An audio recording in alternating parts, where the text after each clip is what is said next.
This is Ellen Barros, and I serve as the National Committeewoman for Delaware on the Republican National Committee. Each year, both Republicans and Democrats spend countless hours locked in heated debate about how we feel we can make our state and our nation better. We engage in one of the greatest rights we have as Americans, the right to the free exchange of ideas. This week, I'd like to put partisanship aside and ask all of you to join me in doing something very special.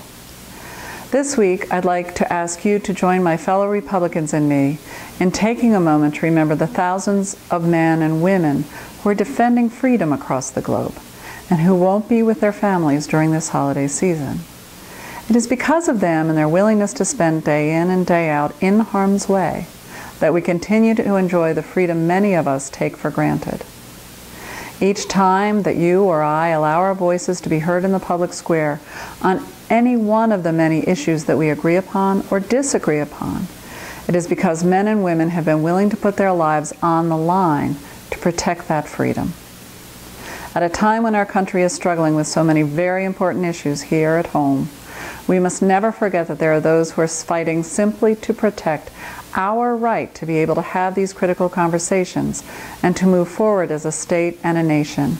We owe these men and women and their families our deepest gratitude. On behalf of the Republican Party of Delaware, I ask that you and your families take a few moments of your time this holiday week and say a prayer for our freedom and for those who defend it.